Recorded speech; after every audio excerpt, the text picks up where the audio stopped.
ng Panginoon. Magandang umaga po. Ako po ay inatasan ng Pastora Never para mag-live po para po sa devotion natin ngayong umaga. Bago po tayo magsimula sa pag-aaral ng salita ng Diyos, tayo po muna ay umawit ng 2 himno kahit wala pong gitara. Awitin po natin yung In Moments Like This at I Love You Lord and I Lift My Voice. In moments like this, I sing out a song. I sing out a love song to Jesus. In moments like this, I lift up my hands.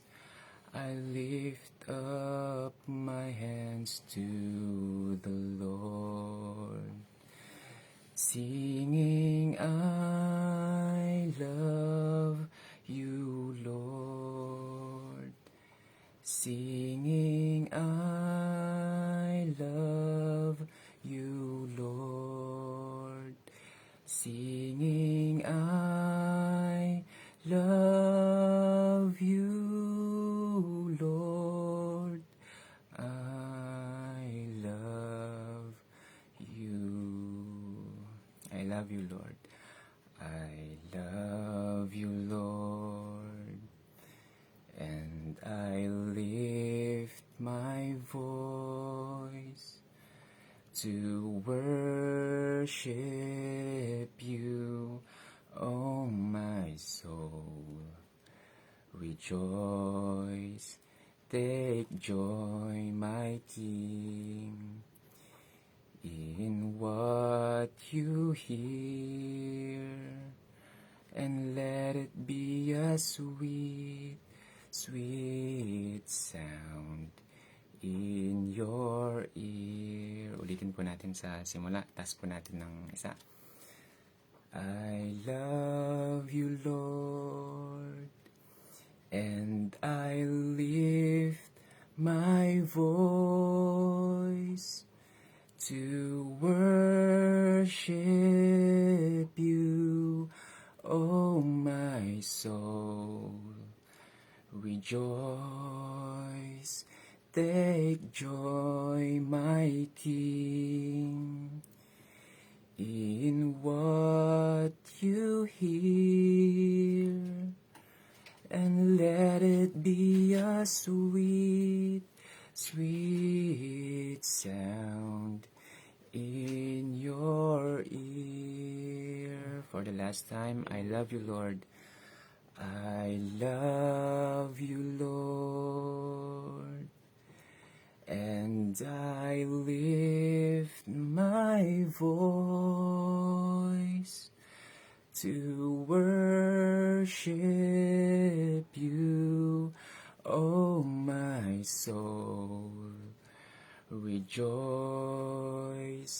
take joy, my King, in what you hear, and let it be a sweet, sweet sound in your ear. And let it be a sweet, sweet sound. And let it be a sweet, sweet sound in your ear. Amen. Sa Diyos po ang papuri. Magandang umaga po muli sa inyong lahat. Sumainyo nawa ang kapayapaan na mula sa ating Panginoong Hesukristo. Tayo po ay binigyan ng pagkakataon na makabahagi para sa ating PSDTW 8th Anniversary Week Special. At ako po ay nagagalak sa umagang ito. Ako po ngayon ay kasalukuyang nasa Pilipinas At way back 2014, ako po ay nagpunta ng Taiwan para magtrabaho as OFW.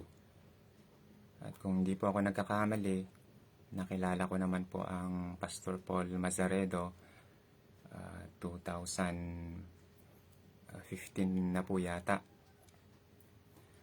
At ako po ay salamat sa Diyos, ako po ay nakapagpatuloy.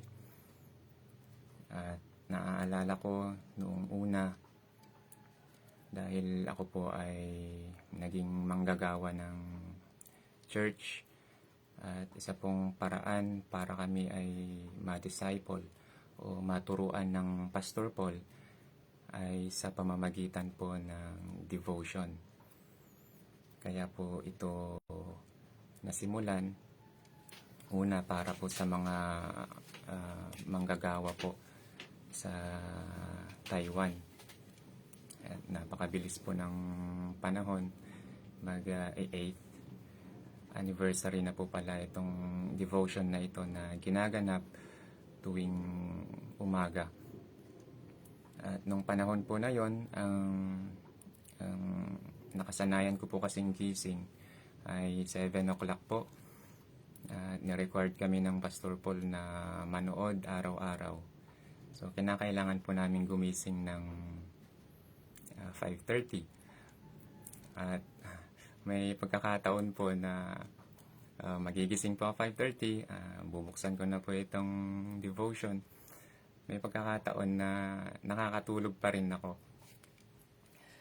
At sabi ng pastor noon, ang gawin po namin ay magsulat, mag-notes daw po kung ano yung aming napapakinggan. Kaya kahit wala pong paraan para ako ay makatulog ulit. Kaya yun po, ako po ay nagsusulat at nakikinig po kami araw-araw, at yung aming notes ay ipinapasa rin po namin kay Pastor Paul sa araw-araw po yun. At kung meron pong sumusubaybay sa inyo na ng devotion na ito araw-araw, naniniwala po ako na merong salitang na itatanim sa atin. Kaya yun po ang naging paraan ng Pastor Paul para kami ay ma-discipleship, kami ay maturuan. Kaya salamat sa pagkakataon. Ako po ay natasan ng Pastora Never para mag-devotion po ngayong umaga. At pagka iniisip ko, talagang nabibilisan po ako sa panahon po yun po pala ay 8 years ago na ang nakakalipas mula nung magsimula po itong devotion. Katunayan na mabilis talaga ang panahon natin ngayon. Malapit na pong mag 2025. Ibig pong sabihin, magpa 5 years ago na nung maranasan po natin yung pandemic. So, ganun po kabilis ang panahon. At salamat sa Diyos, hindi po nasasayang yung ating buhay pagka tayo po ay ginagamit natin itong ating buhay para ipaglingkod po sa ating Panginoon. Ngayon po, ang pag-aaralan po natin ngayong umaga ay tungkol sa panalangin. Alam ko po na hindi po ang panalangin po kasi hindi po dapat pag-usapan lang tuwing prayer meeting. Sabi po ng Panginoon sa Mateo chapter 17 verse 5, ito pong tagpo na ito, isinama po ng Panginoong Jesus si Pedro, si Santiago at si Juan sa isang mataas na bundok.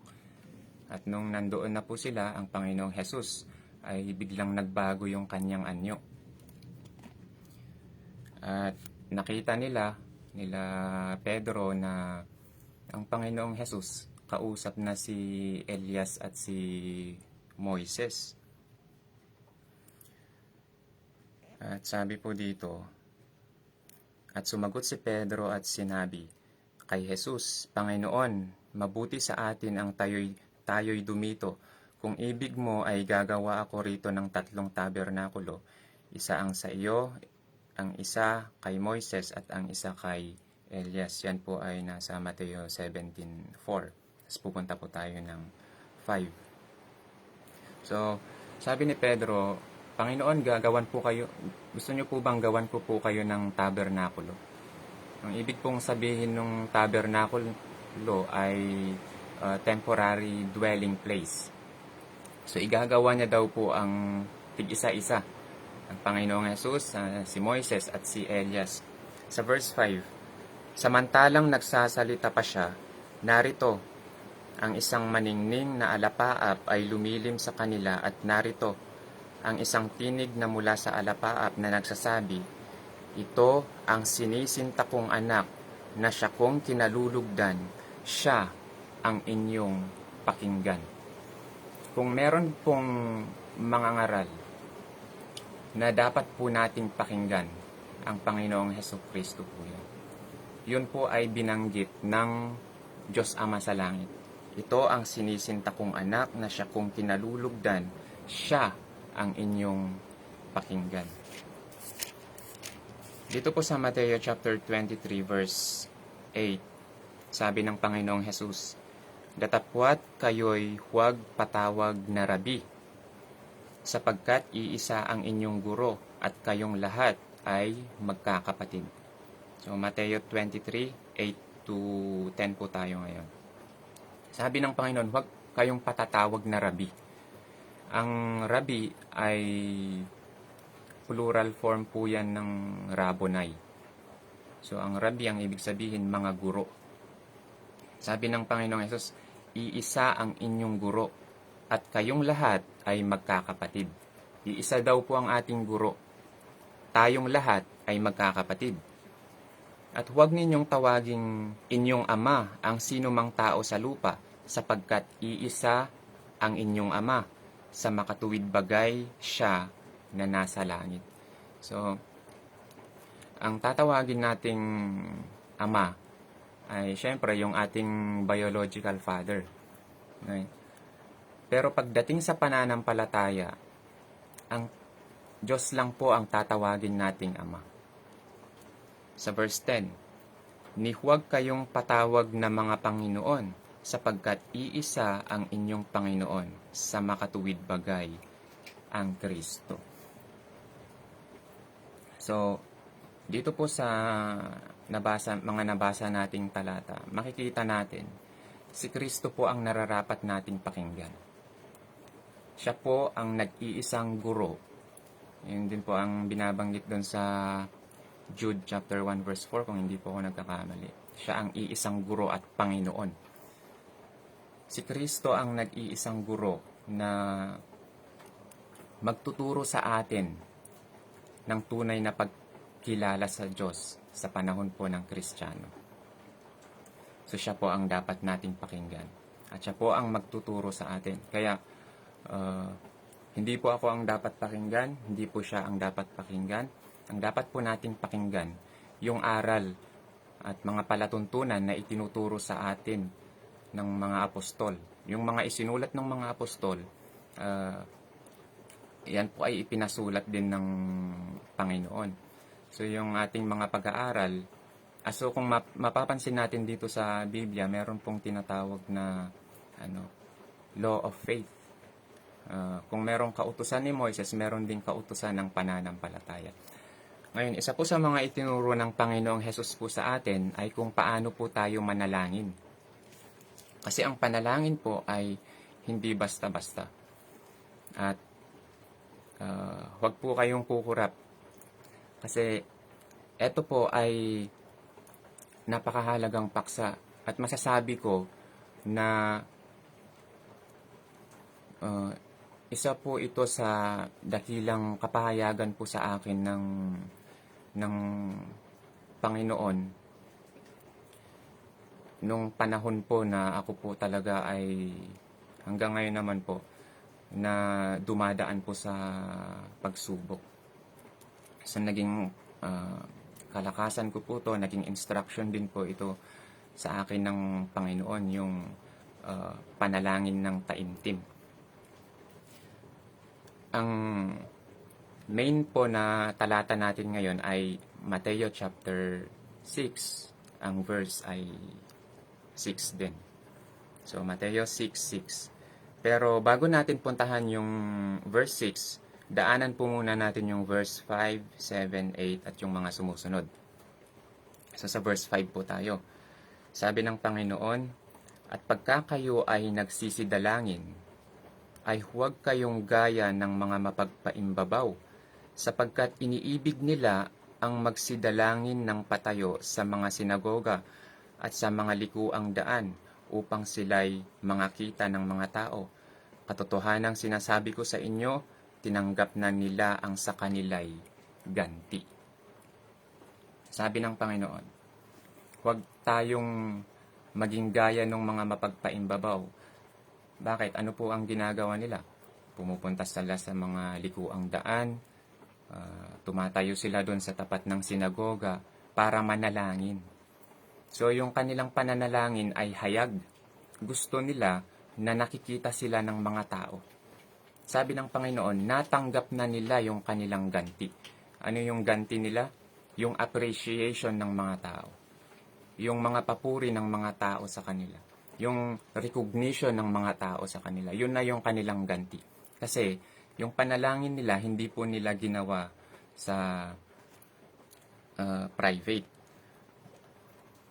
Sa verse 7, "At sa pananalangin ninyo ay huwag ninyong gamitin ang walang kabuluhang paulit-ulit na gaya ng ginagawa ng mga hentil, sapagkat iniisip nilang dahil sa kanilang maraming kasasalita ay didinggin sila." So, dapat ang panalangin po pala natin ay straight to the point. Hindi na dapat tayo nagpapaligoy-ligoy pa.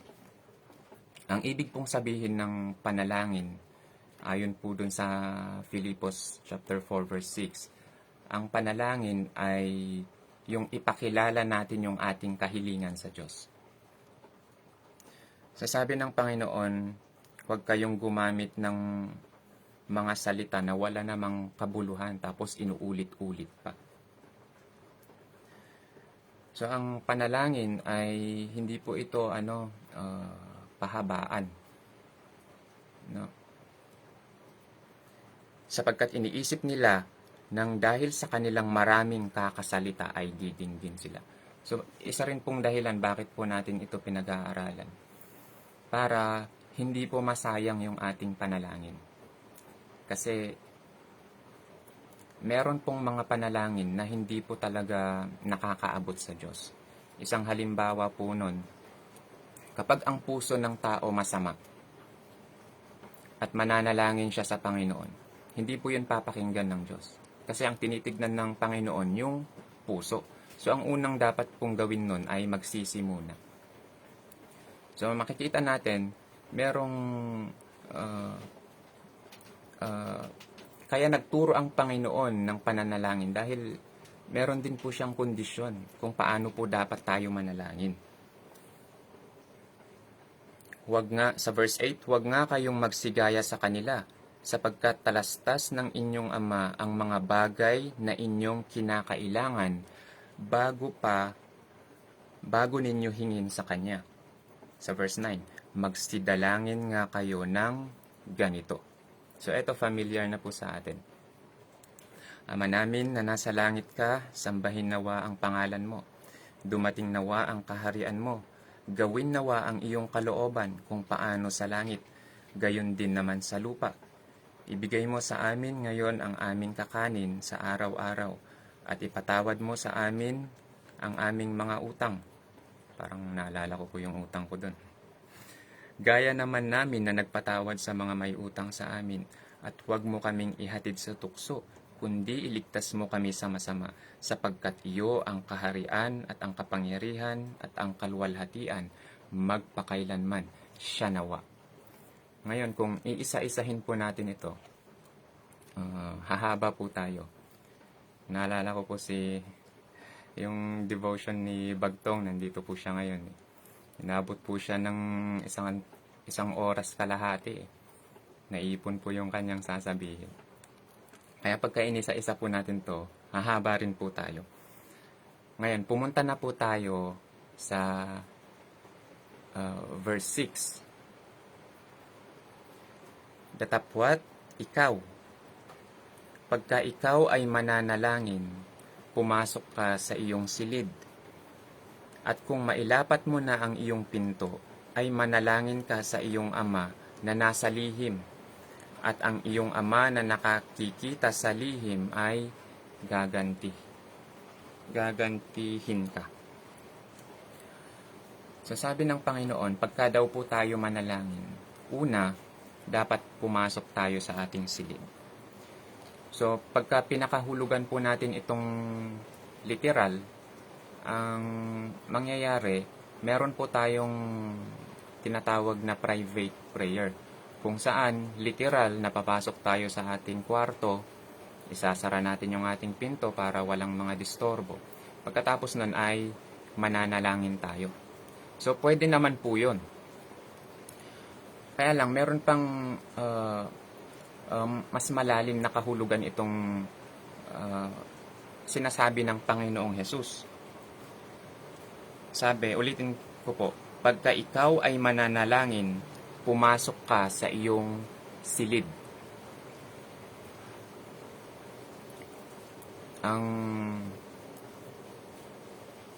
Dito po kasi sa ating katawan, ito po kasing katawan natin na literal ay parang bahay. No? Balik po tayo dyan sa Mateo 6. Katunayan lang na itong katawan ay bahay. Dito po sa 2 Corinthians chapter 5 verse 6.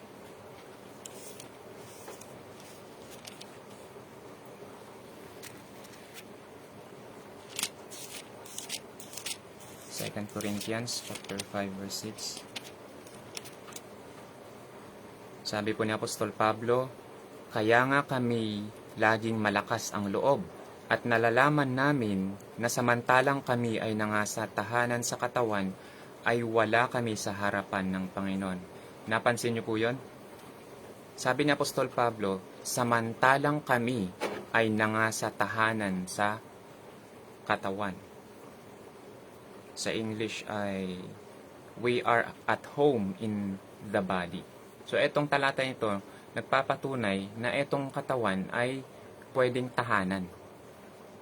Isa pang katunayan, yung familiar na verse, yung 1 Corinthians 6:19.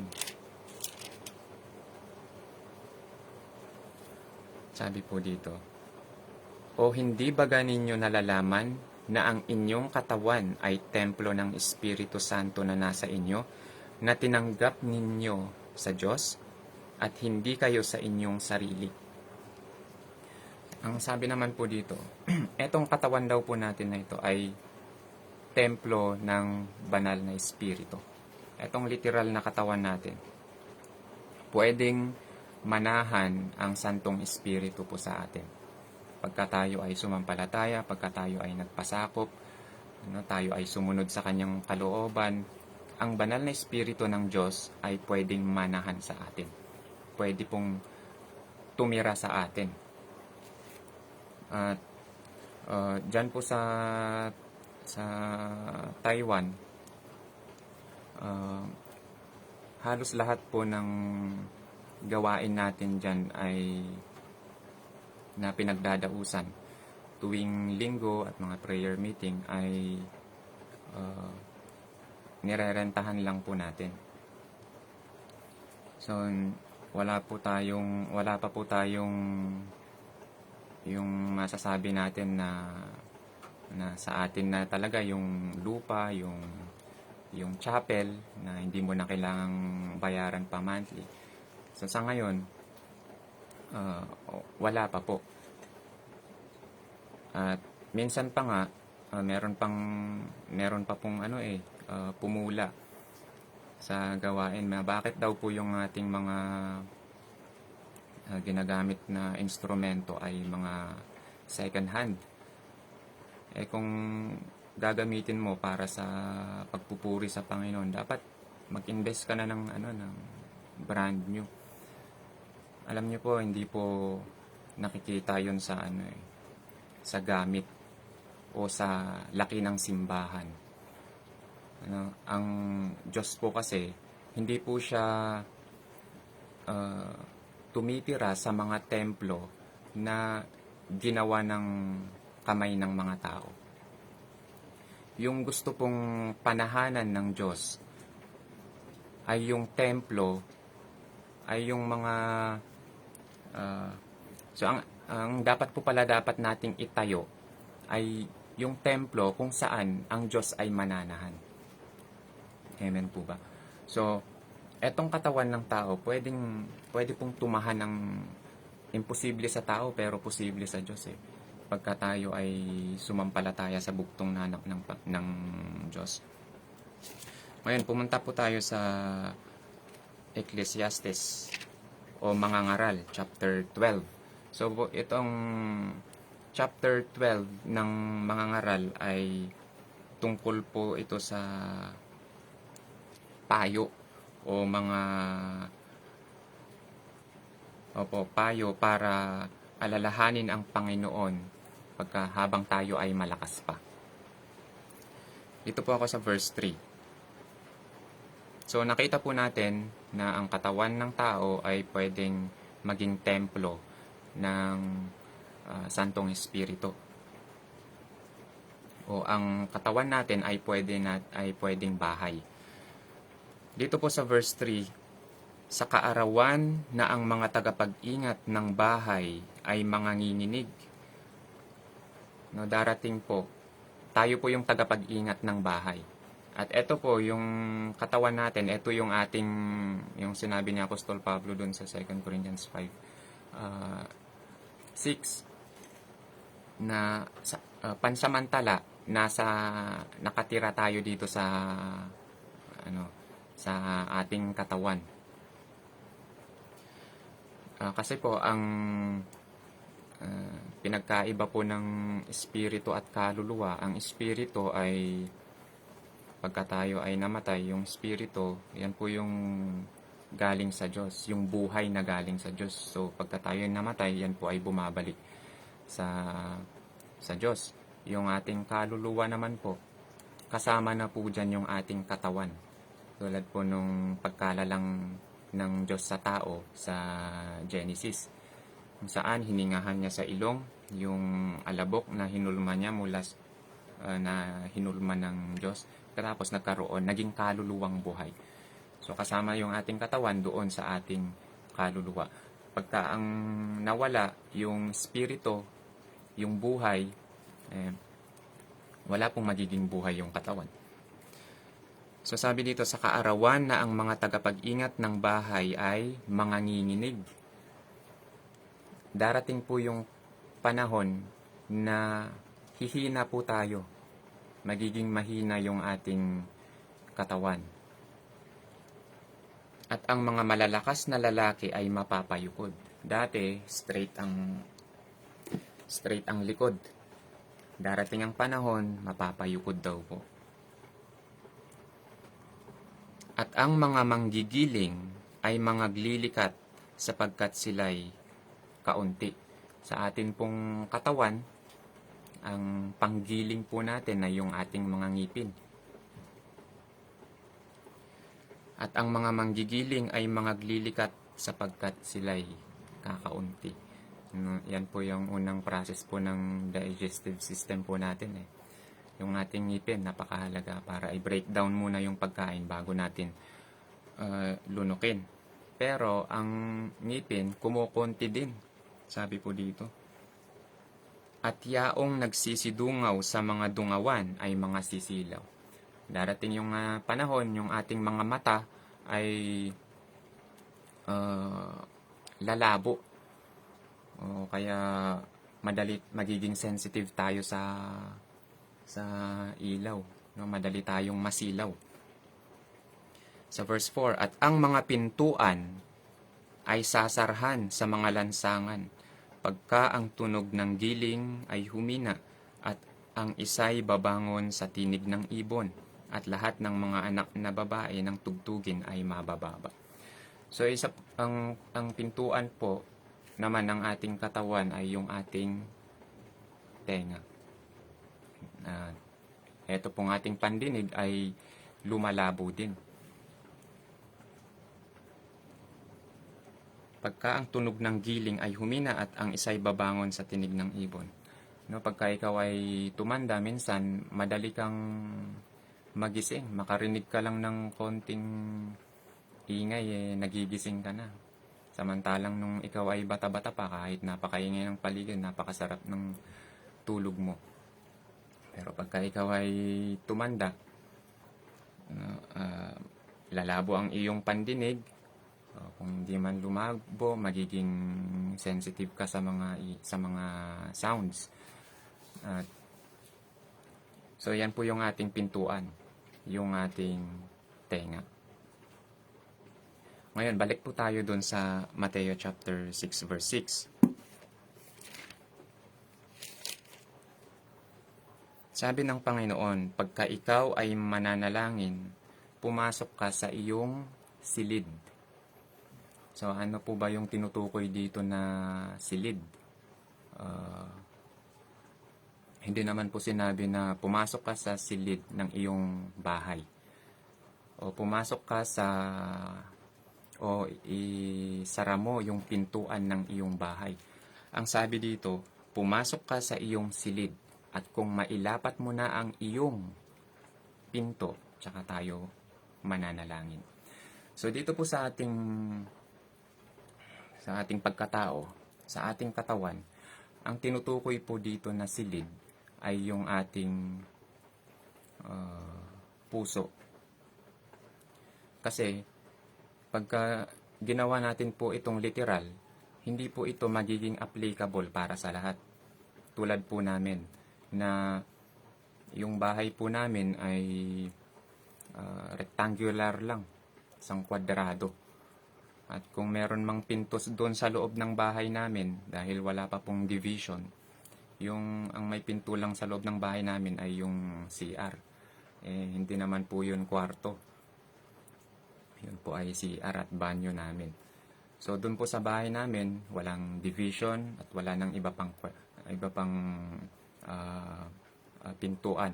So pagka mananalangin ka po talaga doon, imposibleng hindi ka po agad makita agad. So dito po sa sinasabi ng Panginoon, pagka daw po tayo ay manalangin, kinakailangan daw po natin munang pumasok sa ating silid. Pumasok tayo sa ating puso. At doon sa ating puso ay basahin natin ang ating sarili. Tayo po muna ay magbulay-bulay. Ano ba ang kalalagayan ng iyong puso? Ano ba ang nilalaman nito? Baka merong ano po dyan, baka merong galit, baka merong inggit, merong selos, merong pag-iimbot. No, kaya sa pananalangin po natin, unang dapat po nating gawin, siyasatin po muna natin yung ating puso. Pangalawa, at kung mailapat mo na ang iyong pinto, sabi ng Panginoon, tatanggalin po natin lahat ng pang-iistorbo ng kaaway. Isasara natin yung ating mga pinto at mga bintana. Ito po kasing mga ilong, bibig, mata, tenga. Yan po yung mga entry and exit points ng ating katawan. So, pagka tayo ay mananalangin, isasara po natin yan lahat. Huwag nating hayaang matukso tayo ng kaaway. So, lahat ng pang-iistorbo ng kaaway, kailangan nating matanggal po muna. Yun po, ito pong pagpasok sa ating silid at pagsara ng ating pintuan ay paghahanda para bago tayo manalangin. No, so ang panalangin lagi kong sinasabi, hindi basta-basta po 'yan. Na sige, manalangin tayo. No, agad-agad. May mga pagkakataong ganun, pero hindi naman laging ganun. No, kailangan mo munang suri ng iyong sarili, no, pumunta ka muna dun sa lugar na o sa isang kalalagayan na ikaw ay tahimik lang, kung saan ang ikaw at ang Ama lang. So pagka nagawa natin yon, sabi, ay manalangin kayo sa iyong Ama na nasa lihim. No, doon nga po sa ating puso. At ang iyong Ama na nakakakita sa lihim ay gagantihin ka. So, dito po ako magtatapos.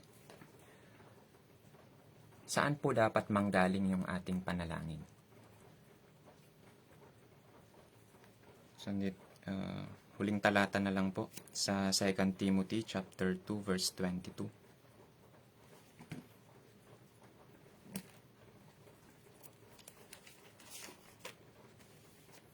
Kalawang Timoteo chapter 2 verse 22. Sabi po dito, datapwat layuan mo ang masasamang pita ng kabinataan at sundin mo ang kabanalan, ang pananampalataya, ang pag-ibig, ang kapayapaan, kasama ng mga nagsisitawag sa Panginoon mula sa pusong malinis. So, doon po manggagaling yung ating panalangin. Mula sa pusong malinis. Pagka ang puso natin malinis, tapos tayo inanalangin sa Diyos. O kaya pagka ginawa natin itong itinuturo sa atin ng Panginoon, makakatiyak po tayo na ang Panginoon makikinig. Isa pong pribilehiyo po yun. Papakinggan tayo ng ating Diyos at gagantihin tayo. So, tutugon ang Panginoon sa ating panalangin. So, pag ito po ay taimtim na pananalangin sa Diyos. Meron po tayong mga ginagawang panalangin kung saan kasama natin ang ating mga kapatid. At meron din yung ganitong panalangin kung saan tayo at ang Ama lang ang nakakakita. So, sundin, sabi, ulitin ko lang po yung talata, layuan mo ang masasamang pita ng kabinataan at sundin mo ang kabanalan. Follow righteousness, follow faith, follow charity, follow peace with them that call on the Lord out of a pure heart. So, napakahalaga po sa na manatili sa atin yung pusong malinis. Alam niyo po ba na kung ang Diyos ay pwedeng manahan sa ating katawan, alam niyo po ba na pwede rin po siyang umalis pagka itinakwil po natin ng Panginoon. Kaya ang Diyos po gustong manahan sa atin para linisin yung ating puso. Yung baguhin po tayo kasi hindi po natin kayang baguhin ang sarili natin. Ang Diyos po ang makakagawa ng tunay na pagbabago sa atin. So unang babaguhin po sa atin yung ating puso. At pagka yung ating puso ay malinis na at doon manggagaling yung ating panalangin, naku, tiyak po yun mga kapatid. No, tinuro na po sa atin yan ng Panginoon. Ang Diyos po ay tutugon sa atin. Kaya salamat po sa Panginoon at sa pagkakataon na makapag-share po dito po sa devotion. Kayo po ba ay nagagalak? Bago po tayo magtapos, tayo po muna ay manalangin.